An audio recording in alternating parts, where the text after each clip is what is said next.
Right, so today we are checking out the 1070 and seeing how well it's held up over the nearly decade it's been out since it came out in 2016 and it's going on 2026 yeah, it's a fairly old GPU and there's a 2600X underneath that cooler along with 32 gigs of RAM. So what do you say we just get right into the whole benchmarking aspect of this video and see how well it performs in some of today's modern games and some old classics. Anyways, so yeah, here's the benchmarks.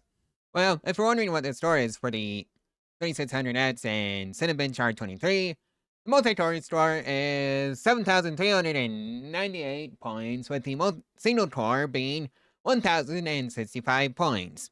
That's the score in Cinebench. And I guess we're going to be benchmarking CS2 now. You know, the team shooter one. Not the city builder. Let's just grab the Tat 9, because I don't really play this game, to be brutally honest with you. That much.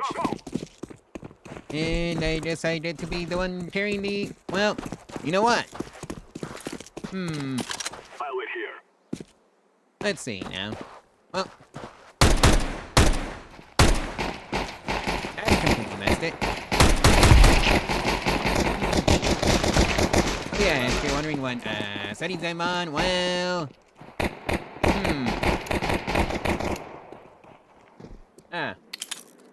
Full screen, 1440p, 164 hertz, refresh rate, and that's what I'm going with. And I can't have a moment's peace. Well, Terrorists win. We will definitely still won win. somehow. But yeah, that was CS2. Alright, welcome to Power World, and the settings are... Well...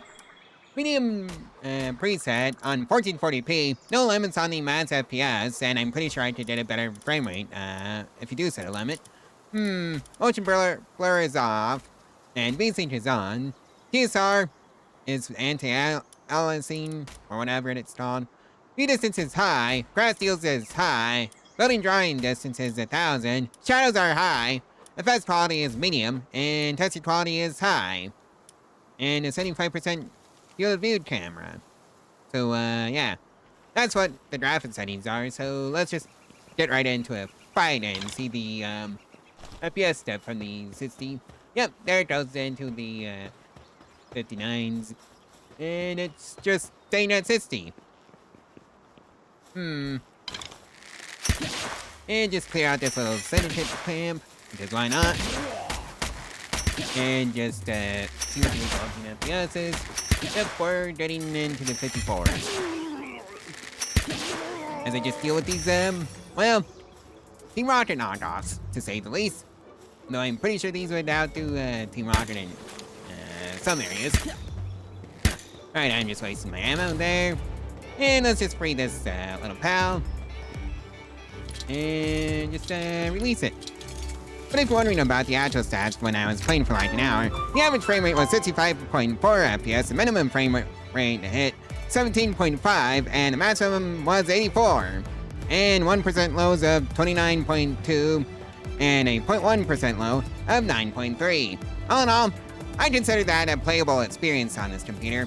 Kind of wild since the graphics card came out in 2016. So yeah, that's my experience with Power World. Alright, so these are the settings that we're running with. So we are in windowed mode, 16:9, 1440p, AMD FSR 3, and super resolution mode set to quality with a sharpening setting of 80. So yeah. NVIDIA Reflex low latency is turned on, brightness is currently at 50, match FPS cap is 165, lobby FPS cap is 120, background FPS cap is 30. And, yeah. With the, graphics for the, set to the custom settings, and the global illumination is set to SSGI. So, yeah, that's, one notch above off. Screen space reflections is the reflection quality. Low model detail, medium post-processing, high shadow detail, high texture detail, and medium effects detail, foliage quality is also set to medium, and we're just going to run the performance test. Like so. Right, so we seem to be hitting a max frame rate of 35, an average frame rate of 30, and minimum frame rate of 26. So, yeah. That's what the automated benchmark says for these settings, so I'm pretty sure being in windowed mode hits the frame rate pretty hard, so, yeah. The issue is that there's a bug going on that would just take the game out of focus if you had 2 monitors on, for some reason, if you're in windowless or borderless windowed mode. So that's why we're running it like this. So, yeah, that's Marvel Rivals. Welcome to Minecraft, and yeah, we are on the full screen resolution setting, so graphics are set to fancy, render distance and simulation distance are 12 seeds, and the frame rate is unlimited. So, yeah, that's what the settings are. And if you're wondering what the average frame rate is, it is 163.5 FPS, a minimum frame rate of 99.6, and it has a maximum frame rate of 167.3 FPS and 1% lows of 68.4 and 0.1% lows of 30 FPS. So yeah, I'd say Minecraft is fully playable on this machine. So, yeah. Well, that's the GTX 1070. Kind of surprising that the almost decade-old GPU held out so well in some of today's games and some old classics. Yeah, was not expecting it to do that well in power, because, yeah, that benchmark basically ate at the afternoon for me. So, yeah, I definitely recommend this PC for power if you're planning on playing that, but don't expect this machine to do any ray tracing, because, yeah, the GTX 1070 is not a ray tracing card. So, games that have forced ray tracing on are not supported on this machine. And then there's a USB-C port that's right there. Since that requires an adapter that I didn't really know about until after I made this build, so bit late for that. Anyways, if you want to go ahead and pick up this PC for yourself, it'll be linked in the description below through my Java account, so that's where you can find it on.